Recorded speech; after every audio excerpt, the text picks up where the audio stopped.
We have on our show today, Dana, Dane Cook, a familiar Different name. than my name, D-A-N-E, and I am D-A-N-A for all you fans out there. You put the DNA in D-A-N-A. This one's interesting because his journey, he was the first person to really use social media to create a fan base with a platform called MySpace from the early noughts. MySpace, I like. And then he had so much to talk about because there's so many things going on. He did a ton of movies. He's still doing movies. He's sort of gotten to the place now where he had ups and downs, and he's like, I'm good with everything, and I just want to try to do the stuff I really, really want to do. And he puts his own money into stuff, and it was super interesting to talk to. I didn't know a lot of what he was telling us. Yeah, I mean, he really made the leap pretty quickly to stadiums. You know, people are doing a lot now. You know, arenas. Yeah, he was giant. He was one of the first to go. It was Dice, I remember, was big, and then Dice earlier than him, and then he came out new, and he was just like a huge. And he's a very open, real person because he's had some ups and downs. He had some legal issues that he'll address in terms of family members, and it's very, very interesting interview. And he's very he's a smart, clever person. I'm just going to say. It's kind of similar to the Matt Rife, where good-looking dude comes out, blows up in comedy, and has a big career. And so hear his story. Stick around and listen to this. Here he is, Dane Cook.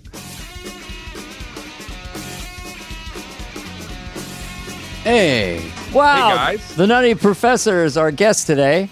And he is, Dane is surrounded by he's got a stormtrooper. I'm just painting a picture, man. Mass. Are you a science fiction guy like me, or is fantasy, Marvel? What do you? When I see this, I look like an intern at Bad Robot.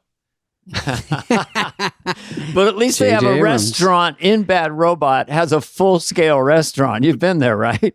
You're just walking along. Yeah. I've seen it, and it wasn't until I looked at your benign background that I look like I'm Mr. Megorium's Magical Emporium over here. So it's a little too busy.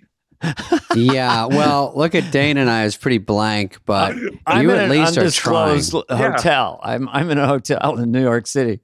Yeah. You guys look like you're in like one of those like off the grid doctor's office. Yeah, Dane is in an undisclosed Holiday Inn green ribbon. I'm near a buffet. It's 10 minutes. It's 10 feet away, but you're not going to see it. But let's cook it up. Dane Cook is our guest. I wanted to have a phrase. I just thought of it. Let's cook it up. Let's get it cooking. What I'll ask you later. Like, how do we blow up this podcast? I mean, we're doing really well, but I want to know, because you're the master of that, the original. We can start there if you want, or your childhood. But the first comedian that I know of that identified social media before broadband, MySpace, and then decided instead of hanging out after the show, would go back and work social media. And then became the biggest comedian on planet Earth. So, right. I was a dork, basically. I was a dork that loved comedy. And I felt like on stage at night, there was this great opportunity to kind of be whoever you wanted to be, right? You could create this persona. You could, have this kind of rambunctious facade. And then I would go home, and for 23 hours of the day, through the entire terrible 90s of road work, I was just miserable. I was really, really like languishing, miserable, and like, how can you make this other time of the day work? And how can my geekdom work for me somehow? I love computers. I saw the internet as kind of like, I don't know, like some kind of portal, to college kids that were, online late at night downloading porn or whatever they were looking for. And, it's like Facebook or something. You start to go, I got to get to these guys. But dial-up, the energy of dial-up in those days, waiting. That's just my wife. Good night. That's all I got.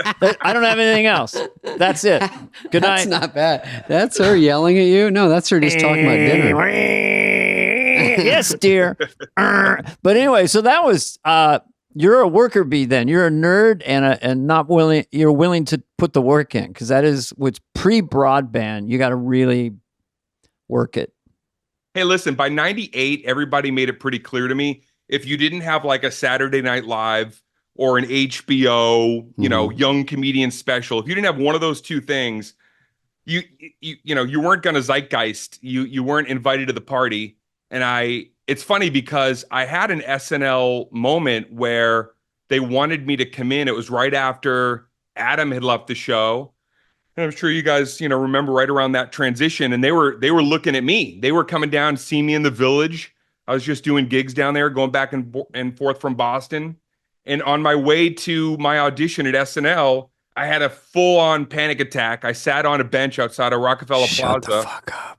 And I didn't go in. I actually called my manager. I said, I can't do it. And he's like, why? They're all waiting for you. They want to see you. They're looking for something to fill that, that void. Yeah. And I blew it on the day because I was like too, I also knew from a few friends that had been on the show that it was more confrontational, and I was very beta at that time. And I was like, I'm not going to be able to fight for skits. I can barely, get my food order out at a for a waiter at lunch. I'm not going to be able to survive at SNL. So 2 men enter, 1 man leave. You seem, that's read through. I just want for who's ever listening, young men or whatever, how do you go from a beta to at least your stage persona became alpha? Yeah, it was interesting because so my dad was a BC graduate and an all-around athlete. He played every sport. He boxed. He was just a stud. And my mom was like, there wasn't an Al-Anon meeting that she didn't want to sit in. She was just like real super sensitive, very like introvert. I got a lot of that. I was kind of like an introvert, but inside I was very competitive because of my dad's side. So it wasn't until I got on stage and started feeling like, oh, wait, what if I took this version of myself and just kind of brought that into the meek shall inherit the earth 23 hours of the day and see if I can live in the middle. So that's kind of where it all got built up from.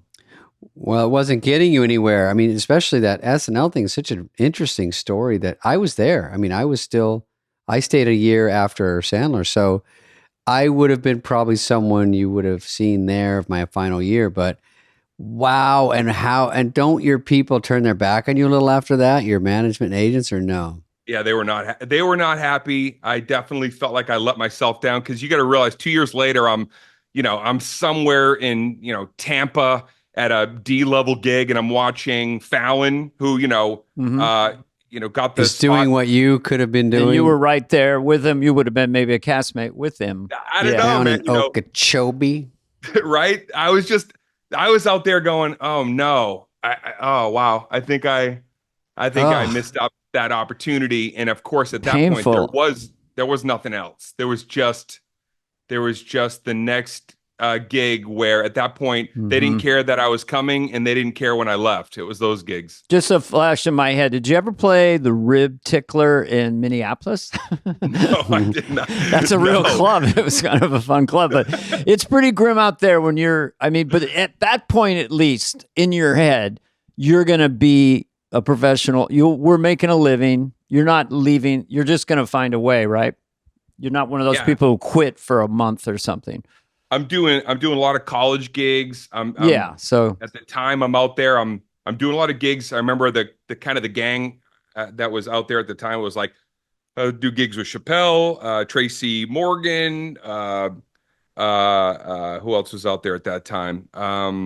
Just a flock of great up and coming comedians that were killing it. But I felt like everybody else sort of had a trajectory and mine was already like, every time I walked by that bench at Rockefeller Plaza, I was like, I'm an asshole. Dang. I can't believe I screwed it. You're like, I had mental problems before it was cool. You were way ahead of the game there with ADD or anxiety. If you were now, you'd Instagram that or you'd live stream it. I'm right outside Rockefeller Center. My dream's right there. I can't open the door, gang. You're a right. Full-blown panic attack. That would have blown up globally. That probably I would need have a got personal a lot of day. I blame SNL and I'm going to come in there. They owe me. You would get that day back somehow because it is tricky to do that. I mean, it's hard because I'm sorry. I'm going to be answering all your questions for you. Please. What it is you do that, and now you're going to do rib ticklers and all these gigs, which we've all done, and you're going, where am I? What is my goal now? Because I just kind of missed one goal, so it must be tough. Oh yeah, it definitely was. I mean, it was like I never wanted to stop. You know, I always was like, okay, I guess there's some other avenue, but it wasn't until like the end of the 90s into, you know, MySpace and social media that quite literally, long story short, I was sitting in front of the computer one day. I start posting stuff on MySpace, and I just was putting up clips and talking to fans and really like just nerding out all day, like eating Fruit Loops and just responding to people, Full-time you know, job. that were, in between classes. And then finally, I remember I saw it go from a few hundred people to like 2,000 followers in like a matter of days. And I was sitting in my office, or I say my office, but I was sitting on a futon, which was also in my kitchen, which was also in a basement. We all had a futon at some point. Right, the dreaded Futon is your days. kitchen. Yeah. And then I finally looked, and I was like, "Damn, dude, I just hit 2,000 followers." And I'm serious when I say, I'm like, I think this is it. I was like, I think I could build like a little, army through this. And I just didn't let up. For 4 years, I answered everything that anybody sent me. I would send them links and you name it. I was friends with everybody for a while who wrote me. And how big did that first wave get? Where did you get to in 4 years? I mean, this is early social media. 100,000 or it was more? 7 million followers by the time, MySpace was say defunct. But in that 7 time, million? Holy like shit. 2004, 5? Yes. Yeah. And Holy, so what was crazy That's is $1 billion today. Right. Yeah. It really, it's almost like being like, on the Celtics in the 80s and realizing, right, those guys probably only made $40,000 a year versus but I could click one button and sell out, you name at that point, like a field house at a college or even a small arena back in 03, 04. I could click one click and the algorithm just did its job. You just say tickets for sale, going on sale right now. Done. No radio, no Good Morning Cincinnati, like nothing. Just click. No Zoo Crew. No Zoo Crew. You got. I'm going to use the word oracle, pioneer. I think young people listening understand maybe the first human being. I don't know who your peers were, but I know in the world of comedy, you started this. So some of the toxicity of social media, I kind of put on you. Yeah. Let's turn this around a little bit. You're a problem. but that's extraordinary. In the meanwhile, I'm just interested in the process of the lane of becoming great, not just good as a stand-up. You know what I mean? Just that work ethic and all that, those reps. Yeah. Well, if you start knowing I can click one button and get everybody's attention, I better be delivering something that's worthy, because if you have that many people walking away from your shitty thing, right, they're going to tell everybody. So yeah, sure. You have to be good. There's no way you're doing those gigs and not having satisfied customers, because it wouldn't last a minute. Of course everything ebbs and flows, but a great mindset is I have to kill. And so that means the weaker bits go overboard. I have to kill, and they're all coming to see me, and they're my friends. It's like, so I get the pressure. To do. I would be in the Village every night, and I would try to book 6 to upwards of 10 gigs in a night, so I could work. I'd be going Cellar, Boston Comedy Club, the WA, come up to stand up in New York, come back down to Dangerfields, back over to the Cellar for the midnight show. Just do that circle, man, all night long to try to figure out what works, what's funny. Okay, that's a lesson number 2 for young people listening. That's just work. Wait, what's your demographic here, Dana? When we say young people listening, we're talking 40 anything under 60. 60 to 90, yeah. Most of the demographic is 83. I don't know why. I come from the 80s. We have all you elderly residents at Mediplex Nursing Home in Lexington, listen up. Any aspiring stand-ups who've been in it 35 years or having trouble in their mid-50s landing a paying gig, you're getting truth to power here right now. We are cooking it. I like when we have Paul McCartney on and people are like, get somebody famous. I'm like, he is famous. I know. Get somebody from TikTok. It's like we try to do both, but you know what I mean. We're like old school, the people that actually did something, and I think TikTok is something and all that stuff is something, but we sort of are more old school about it. But listen, we'll take whatever. We're trying to bend a little bit on this.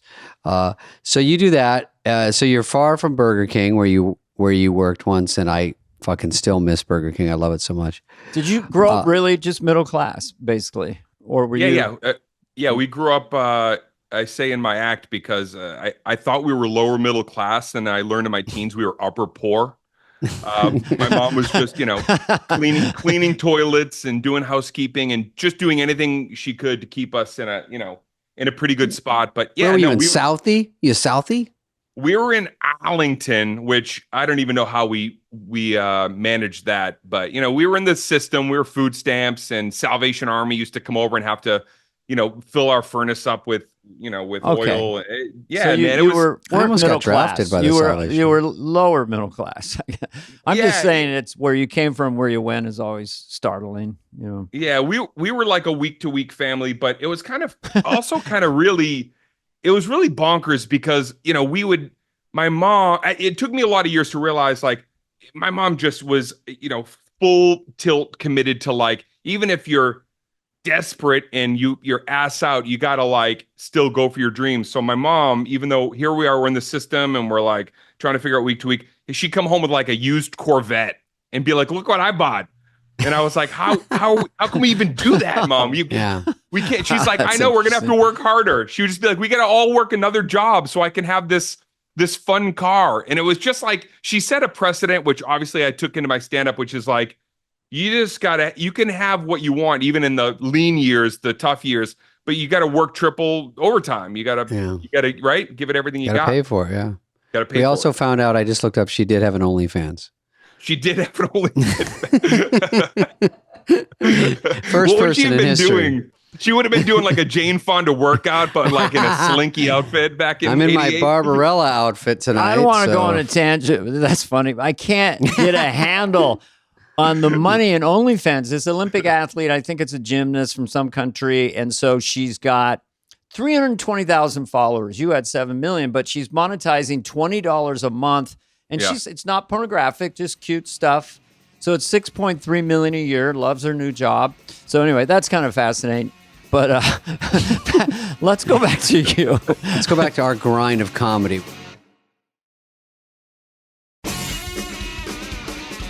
What was the biggest, Retaliation seemed in 2005 was sort of a super rocket. Yeah. Yeah. That was my second album. And it was kind of funny because when I put the first album out, Comedy Central, who did my record deal, they were like, the comedy album is dead. So they gave me this great bad deal where they were like, it's just a calling card and no one's even, I remember they told me in the meeting, if you move 8,000 units, pre-digital, we'll be shocked. And I was telling them, I got a lot of fans, man. I got colleges all over the country. So I made a great deal with Comedy Central where I was like, okay, if I sell over 100,000, you'll give me like $2.50 per album. And they were like, okay, but if you don't, we keep everything. And I was like, deal. And then Retaliation, I think, sold like, I don't know, 102,000 copies in that first week. And that, oh my God. That was like a big win for me and my fan because I was like, okay, now I'm putting a little bit of cashola away so I can really live this dream. And they got to listen. That's crazy because when you can play that like that where they don't believe in it and you're like have almost a secret weapon going, wait, do you guys not, I'm trying to let you in on this. That's a shrewd business move. And that went platinum, right? Yeah. Double plat, man. Double plat. But I did it as a double album because I knew I would go gold or maybe, possibly please platinum. If you have 2 discs in a unit back then, that counted as 2 sales. So I hit that 500,000. It was like my little cheat way in by doing a double comedy album. I could hit that precedent, sooner if I was going to hit it at all. And was that? I'm sorry to interrupt. Was that because you did Premium Blend, which is something I hear in a lot of intros to comics, and I did half-hour comedy hour, and then we've all done stand-up spotlight, evening at the Improv. So it's all that kind of stuff. But those can help you blow up a little bit. So did Premium Blend move the needle, or what was really the needle mover other than you're just doing it on the road? Yeah, it was Premium Blends. It was, they had like 3 or 4 of those kind of like, not stand up. That was like early 90s, but those things where they would clipify you. Yeah. And then you would end up interstitials or whatever on their network, or shorties watching shorties and all these kinds of things. But more than anything, I want to be on that. More than anything, it was like, it didn't occur to me until, I was maybe 26, 27. I was like, oh shit, I'm growing up with a new generation of comedy fans. If I just stay here and expand with these premium blends and stuff, I'm just going to build up that, initial squad of familiarity. Yeah. And I didn't know. I mean, did I know it was going to go to, Madison Square Gardens and all that? No, I hoped it was a dream, but it was definitely like when it started happening, I was like, oh shit, this is gonna be in the never been done before business. Unbelievable. Madison Square Garden is such a benchmark for comedians because it's very rare. I think they said Dice did it before you. Well, it was incredibly rare when Dane did it, because just Dice and then you, right? And that Madison was Square Garden. You were the second. And you did 2 shows in one night, or 2 shows back to back? Yeah, I think it was 2 shows. An 8 and a 10. Somehow we managed to 8 and a 10. It's 20,000. It takes 5 hours to load them out and in. But did you do TD Gardens? I'm sure Boston you would have. Oh yeah, that was wanted to do. Dude, that was vicious. So like Spade, it was crazy because Vicious Circle, that was the first arena anything. And HBO, when they were like, all right, we want to give you your moment. What do you want to do? And I was like, I want to see if Marty Kullner, who I was a fan of and I knew had directed Carlin's first special, 1978 On Location, Carlin in the Round. And so I went and pitched HBO. Could I meet with Marty, and could we do it in the round? And we could do it at Boston Garden, because that's my New England affiliate. All my fans from now 15 years, they somehow agreed to pay for that and do it. And that was the first arena that I ever played, was that Vicious Circle show. That was the first night I ever played an arena in the round like that. Wow. And I watched that. I watched that when it first came out. And I was like, damn. Yeah. This guy, who is this guy? I mean, the commitment. There's the bit, is it the one where you do breaking and entering? And if someone asked me to ask you this question, is that a true story? Where you just say to your friends, let's break and enter somewhere tonight? Or was it an embellishment of a true story? Yeah, no, it was cobbled together from 2 or 3 different times, where what we would do is there was always like construction sites and new homes being built around where we were. So we'd sneak through the woods, and then we would B&E. We'd get into these places and, whatever, just like, literally just like hang out in these abandoned or being built homes. And years later, I remember in like junior high school, in my first notebook of like possible ideas for sketches, I was like, I got to do something with the B&E, and so that ended up in there. You have something in common with David in that you don't lean on it. Neither does David, but you both will use sound effects, and you did a lot in that particular bit, sneaking in, opening the door, all that stuff, which is a very effective thing to paint a picture. Just texture. It's great. I do it. Yeah. Everyone does it. It's great. Yeah, you're painting these verbal pictures, and you're trying to use as many, anything. Johnny Carson once said, you use everything as a comedian. You use everything. Something you did when you were 8, you use every element in stand-up. And I guess, that's what we try to do. If you don't have there's, when you go on SNL or stand-up, there's singing, there's playing instruments, all help in stand-up. You know what I mean? If you can put that into a bit, it helps. Yeah. Some noise helps. Anything, also jokes, also the verbal. It's all combined. You're like, fuck, this is a highly competitive business. If I have one thing I can do, use it to help a bit. Yeah, that'll use it. Is that right? When you did SNL, because you hosted twice, is that in 2 years? I forget what someone told me. It was like the end of one season, and I think I'm either back-to-back host, because I opened the next season. It was like I ended the season, then maybe it was one, and then it was like almost like within 3 episodes I hosted twice. Shit, get more famous. My God. I knew it. I mean, that's rare. This year, Nate did it last year as a comedian, Nate Bargatze. like, I don't know, maybe March. I don't know when, but then he came back this year. So even under a year is pretty remarkable, I think, because when I was there, it's because you could pick anybody. So it's very hard to get a double invite like that. Just to be able to finally do it, though, after the bench incident years earlier, and to finally be asked to, come on there and host, man, it was like, and then to be able to even just share it with you guys, like, I don't want to geek out too much, but it's very cool because growing up watching you guys and continue to, and then there I missed my moment, but I got a second chance at like being a part of your world in a way. Yeah. That was the show in 7th grade that really, for me, it was a Martin Short moment. I remember watching Martin Short do Ed Grimley. And I think that night, that episode with, all of you guys and all the shenanigans, I was like, I think I kind of belong around these people. I think that's where I got to go. Definitely. How'd you get past the bench? So when you came and hosted, did you hit the bench? Did you tell Lauren about the bench incident? Freeze. Did you tell anyone about? I told him because at the time when they first were looking at me, from what I understood, he was familiar. I was on the radar, and so I reminded him and said, I don't know, I probably kept a slot available for you guys that day because I didn't come in when you guys wanted me to, but he didn't care too much about that.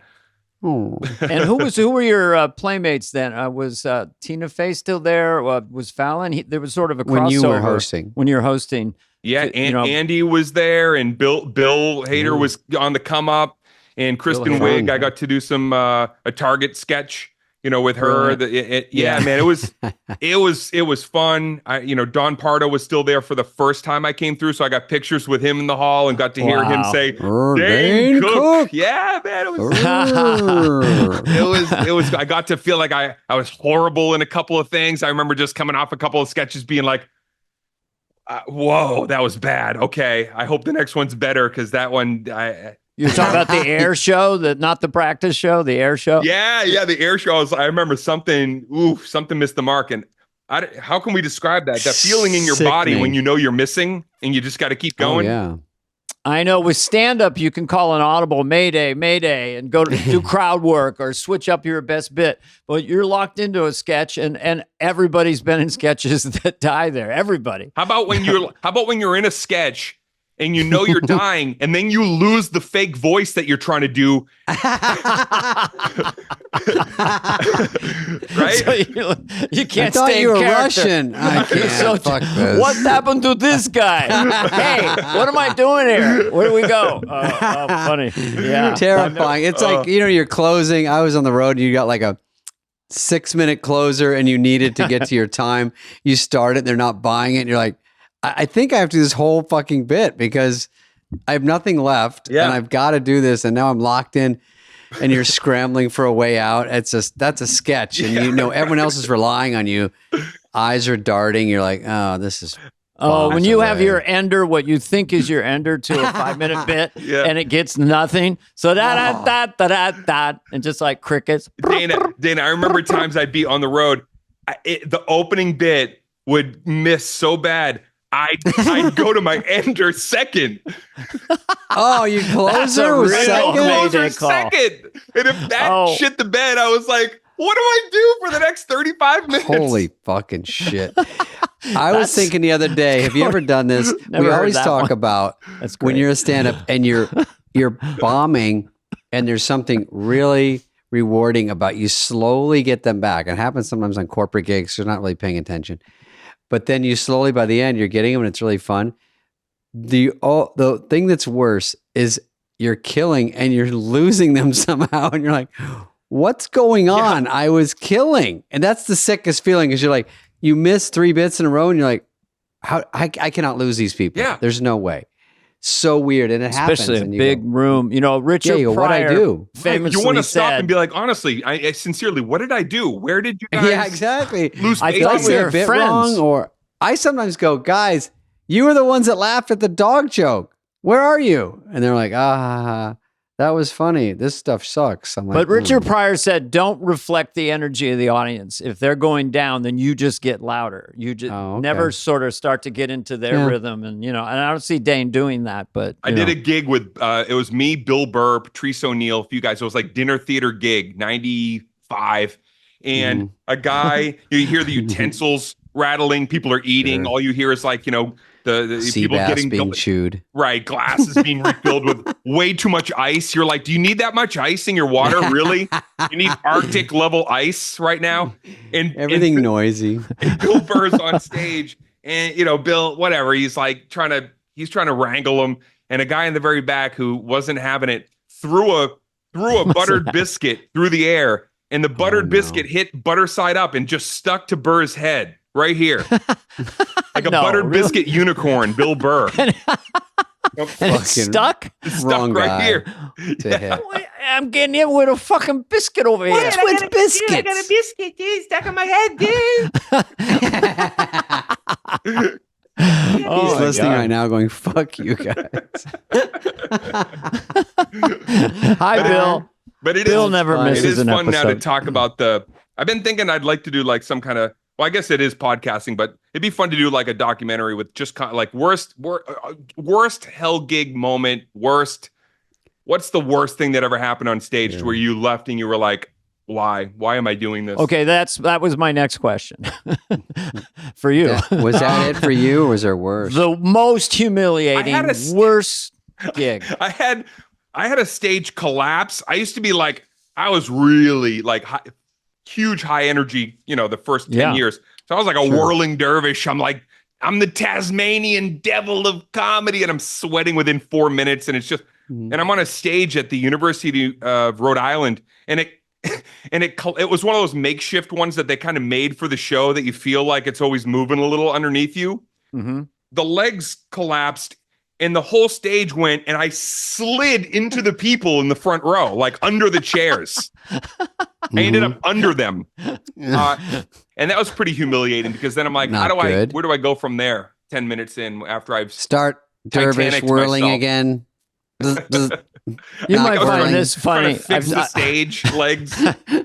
Anybody I have said a this crescent before, wrench? but there was a comedian, Rick Reynolds, he's great. I He's still remember around. Rick Reynolds. Anyway, and Rick would, he went up one night, and sometimes the audience would razz him. So he went up, he wanted to kill. He was all fluffed and folded. It was at the Improv in San Diego or something. Yeah, for sure. And then within 2 minutes, I looked out, and he was wading into the audience, fighting them, a left, a right. He wanted them to love him. He's a big guy. Yeah. He wanted them to love him, but within 90 seconds, he was doing roundhouses to the front row. I thought that was one of the greatest turns in life. He wore pants with flames on him. That guy. If you I won't remember that love me, guy. I'll beat the shit out of you.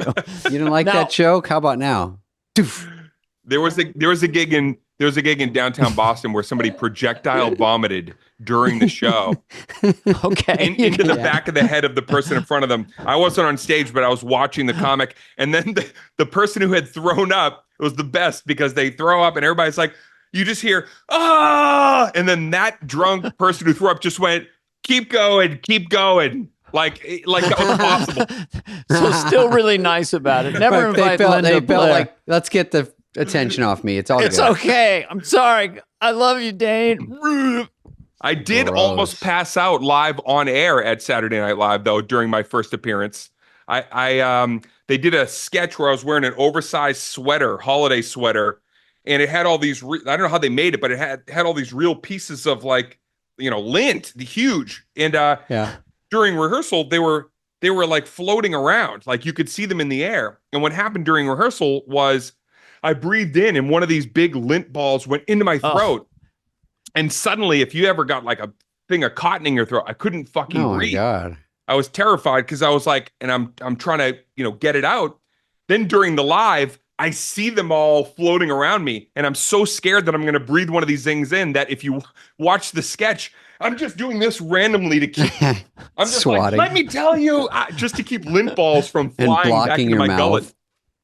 Trying to do your German accent for the sketch. That is one thing about comedy and Saturday Night Live in particular. Like, I was doing a club once, and I just bit my tongue, and I'm just bleeding. And now Dana Flarfo, stuff like that, or you're a Charlie horse, or you slam your Eyelash shin. and eye. There's so many things you And feel. then you got to go up there in pain. I mean, you have right? to take a dump right when erection. they're introducing you. They're like, Giant boner. yeah, I always have a boner.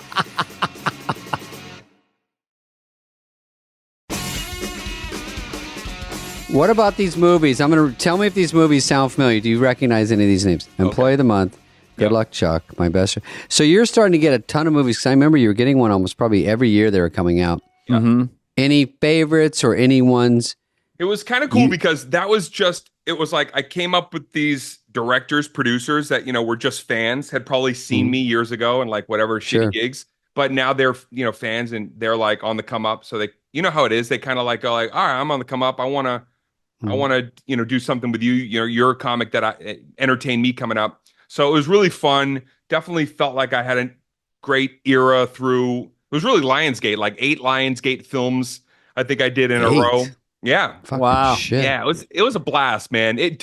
I will tell you, like when you hit that, when you're hitting your stride and you're the belle of the ball in that moment before, haterade and the spanking machine, has to knock at your door. When you're at that moment and you're getting the adulation and you're not in jeers in TV Guide, you're in cheers in TV Guide. Oh, right? I've been in both. It's awesome, man. right. It was a good run. I had a good Cheers run. and jeers. This is so fucking Cheers and funny. cheers. Well, who was your favorite director or favorite co-star? You had And Dak favorite Shepard in there. Jessica. Which Kate Jessica? Hudson. Oh man.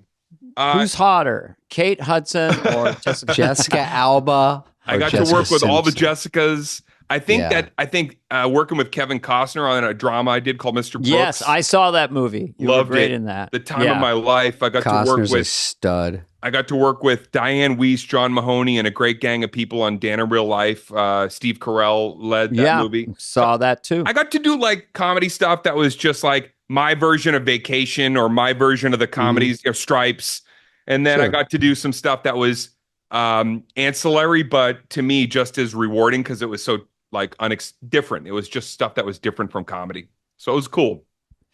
Yeah. Of course. Who has that? I mean, so just pause for a second in your existence. So you're doing these films, you've got all these specials and albums and millions, and you're getting really wealthy and really famous. Did it go to? I mean, how did you respond to that? Just work harder? Were you kind of numb to it, or were you sort of? What do you? Yeah, it was like all I ever wanted to do is take what I earned and put it back into creativity. So I didn't have like. I was just a jeans and t-shirt guy. I wasn't living, I leased my car. I wasn't doing anything that was, Okay. you know what I mean? I wasn't trying to like live this, lavish lifestyle. I just really wanted to go, okay, if I can take this money and make the stuff that I want to make with my gang coming up. But unfortunately things sometimes get in the way. I've just finished a 2-year documentary where I can't talk too much about it, but basically I had to put my own brother in prison in 2009 because pretty much the life savings that I had up until then, he had stolen. Him and his wife were basically like behind the scenes taking everything that I'd earned, all those movies, all those arena shows, and they were God damn. they were investing it for me in terrible investments. And that threw off my plan a little bit because that went from me being able to self-finance and kind of sustain outside of Hollywood. Oh, you're right. And I'm back on the road. You could. So put you together a literally movie. went back to essentially zero. I mean, I'm saying you didn't have $10 in your pocket, but basically millions and millions of dollars goes missing, and you can't get it back. And I know you have a documentary, but gone, I mean that millions of dollars gone. The doc will come out next year, and basically what I'm sharing in the doc is not only like what that year of court cases was like going up against my brother, but it was really like how can I'm coming off of the I'm no longer on that trajectory. In fact, for that era it was a pretty good run. So now I'm coming down the other side.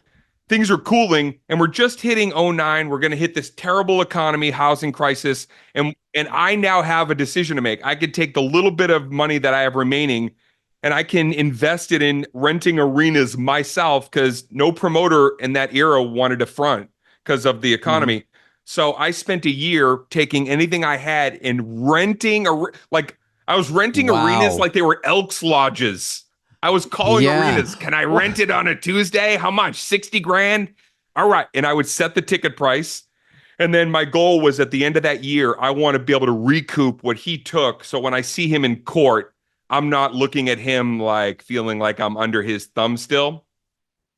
So that was a wild couple Wow. of years, man, because I went from rags, riches, rags, and then I had to figure out a way to kind of have my own little Rocky 2 moment.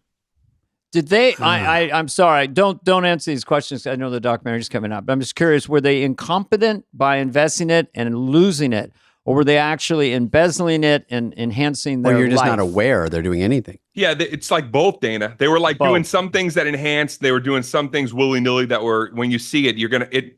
Let me tell you, this is what I'm proudest about. I will watch it. The doc. For sure. If we did our job right, it's like it's gonna be slaughtered in true crime and comedy because there's a lot of funny shit, but also it's pretty harrowing. The level of sociopath and megalomaniac, and the guy that I grew up with, that I loved, my best friend, my older brother. Shit. Like when you see who this guy was in this doc, you won't believe where this goes. It gets dark, man. Yeah, I didn't even tell you the dark part. That's just what happened to me. Wow. Everything that kind of was happening already around a it. lot. Well, Yeah. also, when people get Dun, dun, dun. a little more money, they get a little more fame, and you get a tighter circle because it's very hard because everyone's grabbing at you. And so you really only have a handful of people that you trust. And when that happens, that's such a kick in the ass because you're like, wait, I can't even turn to my family. Yeah. That and must have been resentment. From jealousy to actual resentment, David had his own issues with that, but it's kind of hiding in plain sight. And that would, Right. besides greed, but resentment, because now his little brother, this is just biblical, is a superstar. And so I don't know, is he, how's your relationship now? Or is he in the documentary or? Okay, you'll have to wait and see on that. Okay. That's good. I mean, I don't want you to, but I'm going to watch this. I will It's a good say- teaser already. I'm into it. I've stayed close with my nephew, his son. I was always close with him. He was 15 when it happened. I'm still really close with my brother's son today. The doc gets into kind of where things are at now, but realistically, yes, like in that moment of like hull crush depth level of despair, this is the weird thing. The gigs are still, the fans show up, the gigs are outstanding, even though the economy and like people are trusting me with a couple of their last dollars right now in this time. But like, I remember, even though I was so busted up, I still just loved comedy so much that this is going to sound like so kind of hokey, but it just saved my life because I loved laughter in that time. And I knew, even in that moment, I was like, someday, I don't know if it's going to be in 10 or 20 years, this story is awesome.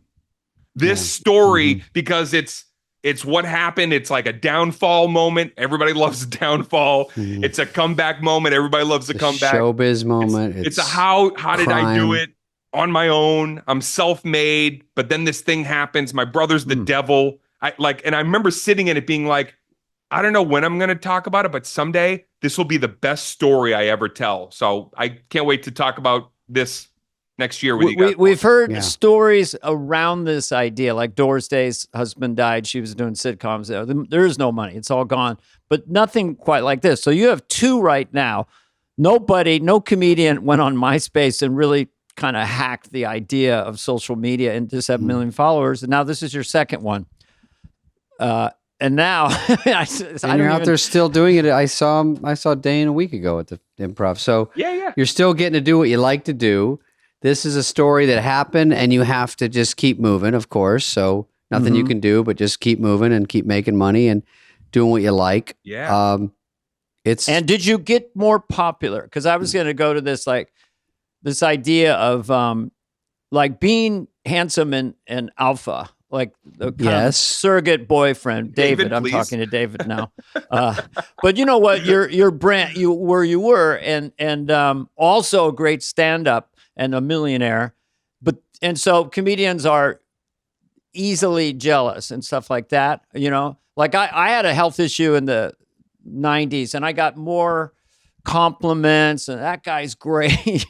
Did people suddenly kind of, you're awesome, because people that get that these are just, human emotions. You mean when he's a little down, are they finally being cool about? Well, you might find people going, this is a brilliant stand-up, and you get more stuff because it's, you're no longer. You find out who your friends are so quick, There you go. That's and that well put. and that everything listen, I even knew when I was on the come up, because it wasn't like it was overnight. It was, it was a long kind of trajectory. I already had like my Boston cronies, my friends who are just regular folks away from the industry. I've never felt like I'm in it, but I'm not of it. I'm out here because I like the clubs, but I've never quite felt that let down by it, because I knew that's the mechanism. They build you up, knock you down, and then it's up to you to figure out like really, how do I own my own IP, and how do I get to my audience, all that other stuff. It didn't really rattle me to the core as much as stuff that happened with my brother. If you can remember that you're not quite as good as they say you are at the point when you're at the zenith, and then you're not as bad as they say you are, you're like, I've always been what I think is pretty good. So if they say I'm great, I'm like, I don't buy into all that shit. I had a friend that wasn't a yes man, and he would keep telling me, I'm not some ass kisser, I'm your friend. I'll tell you when you're bad. And I'm always going to tell you you're bad. That's what a good friend I am. You're never good. I go, well, you could be a sometimes maybe man, or maybe a yes man. No, it's always a no man. You're not good. I'm like, wow, you're such a valuable person in my life. I think they go the other way. I felt bad about saying that. I am that friend he's talking about.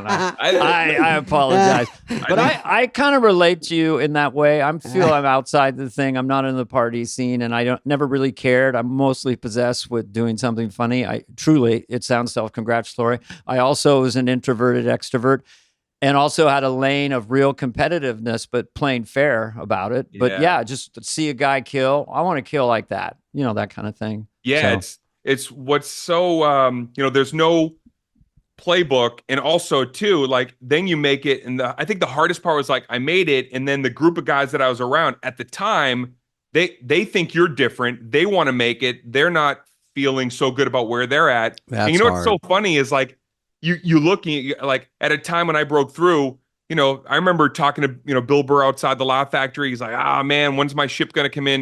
And it's like, look, when his ship came in, it came in. It's like, he had his moment. He's still in his moment. And you go like, you don't know, man, you got to hang in there. You just got to keep duking it out. And you hope that on the other side of it, you just have great people around you that will give you shit when you have a great moment, and will talk you up when like you realistically need a little bit of help. Well, obviously, it's the era of the personal career outside of the mainstream Hollywood. Tom Segura and Bill Kreischer and all these guys who are Nate Bargatze.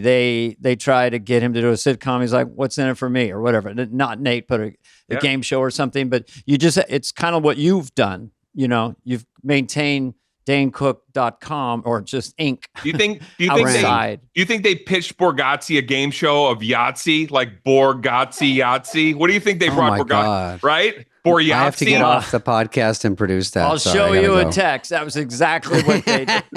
I'll show you the text. I think Nate is doing a game show. Is not a bad idea. It's funny. I don't remember. They were pitching him something, but he already is Nate Bargatze Inc. You get to be a brand. He's like a clean brand, which is very rare. So I think that will keep working for him. The game show they pitched, great. They pitched me. They tried to get me in the game show at the time, and I think it was called Mr. Whiz. I think was going to be the name of the game show. Oh. Mr. Whiz. What about Dane Cooks Whiz? and a cooking show? Dane Cooks. How about Gotta Take a Pee? The great game Dane show. cooking show. See? Well, obviously they pitch you a cooking show because your name's. They pitched me a car show because Carvey, Can you drop the VAY and just be like, can you just be Dana Carr? It'll help the show.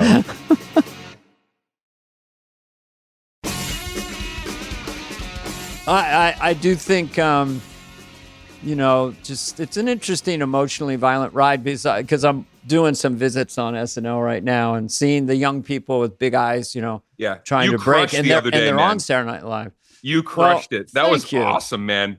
Yeah. That was, and allow me to say, I thought you were the best part of that whole opening. I thought everybody was great, but you just like, it's that moment where you feel like somebody just came in and took it to another level. It was awesome to see that. Cold opening, when he came in at the end, I was like, this is great because they don't know he's coming. Yeah. Everywhere they turn, it's another celebrity. They're like, that guy. And they're like, oh, fuck, here comes Dana. And you hit on every, where I think I see like where you want to hit. Like, I felt like you hit on every line that you wanted to hit.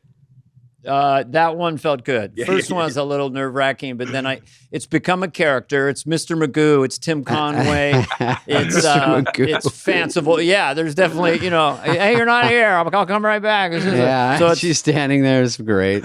I'm just coming on to it. I did little YouTube clips on this show, but nothing. Now it's really fun to do full three-dimensional. Yeah. And you would probably appreciate this being a host, is that we go out now and we shake Lauren's hands, and I'm in the Biden get-up. That was for the second show. Yep. So I do just a giant hop, skipping, is whatever I can get out of my body, sprint across the studio, dressed as Biden, because it gets my headspace into laughing. Yeah. They're looking at me as hyperactive Biden. But anyway, that's... It's a lot of fun. Thank you. See, when a comedian gives you a compliment, it really matters. Somebody who's been there knows what Biden training like Rocky to come back and run again, and he just gets stronger and stronger, and he's running with a log on his back, and he's just punching a guy. And guess what? And by the way, punch. And guess what? Because you actually are very active. You could pull all that shit off. I think that what like a lot of people don't realize is that comedians in these moments that like you guys are sharing on this podcast, or even just the backstage at the store or wherever, like that is kind of that's like the best part of the show. Is great. The show is like the frosting on the cake of the day, but the correspondence with comedians and what gets us off and what makes us really laugh about a set or what went wrong and nobody cares, but other comics care.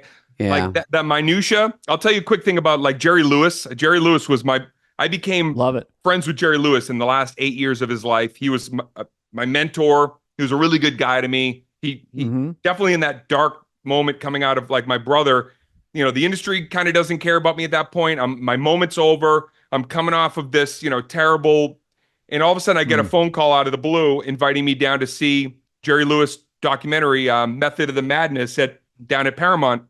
I'm miserable. I'm literally in like a rut. But I'm like, I grew up loving Jerry. I never met him. I don't know Jerry Lewis. I go, brilliant, absolute genius. Yeah. Genius, like, he conquered the world for a decade. It was really, Martin and Lewis. Like Jerry Lewis is like the Bieber of comedy, the Jim Carrey, Sandler, Carrey, and Sandler, Carrey, all in one. Nutty Professor is one of the greatest comedies ever made. So I sit there and I go and after the presentation, I didn't know Jerry Lewis was going to be there. He gets up in front of everybody at Paramount.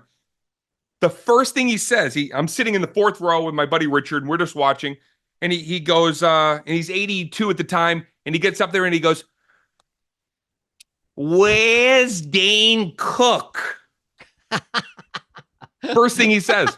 And I can't believe it. I can't fathom it because I'm hearing the voice that I grew up loving saying my name. Yeah. And then he goes, "I want to know where Dane Cook is." And I'm like, I don't even know how to stand. I'm half standing. I'm like, and I think I said, "Jerry, I love you." That's all I could think to say. I go, "Just Jerry, I love you." And he goes, "I want to talk to you, my boy, after." And so I go and I meet Jerry Lewis after. He takes my phone number. He starts calling me. Every Sunday he calls me, "Hello, it's the Jew in the desert calling Dane Cook, my boy." And I start this friendship and mentor, Sundays with Jerry, basically. But I would go on the road with him because he's still touring, 85, 86, 87. And I promise I'm getting to a point with this story, which is about like... No, I'm loving every second of this story. so I'm seeing just everything about Jerry. I'm seeing him perform. And every night Jerry would do a thing where at the end of his performance, he'd do the typewriter and he's doing... Oh, yeah. I love it. He's just doing this for like a fucking hour. The pantomime. Yeah. It's mental. Yeah, but after that, he would do a Q&A. He'd do a Q&A. And the Q&A was always 40 minutes. And he'd sit in his chair. And and you could go up to the mic, ask Jerry Lewis a question.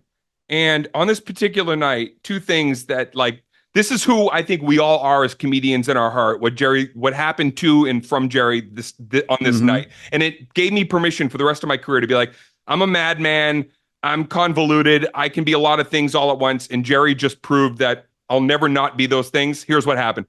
So he's up there, he finishes all the stuff, and first a woman comes up and she goes, she's so excited to speak to Jerry Lewis, and he's he's got all these spine problems at this point. His hands from doing the typewriter for so many years are just like little T-Rex hands, Yeah. and he's always kind of like surly. And if you know anything, or if you ever had the chance to share space with him, there's something kind of scary king of comedy about Jerry, but also very just fucking boyish and beautiful, but something kind of intimidating. So he's in the chair and his tongue's going, wow. And he's kind of spinning like he's looking for the shark off the back of a boat. Jacked on prednisone. Dane is doing a very interesting, it's very physical accurate. act out. Yeah. It's like the Hunchback of Notre Dame, T-Rex, typewriter, Jerry Lewis.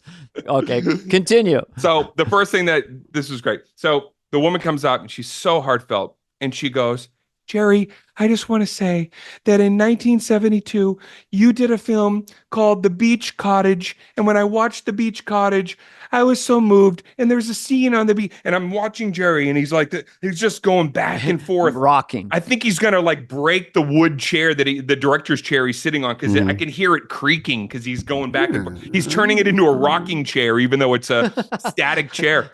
And she finishes her statement.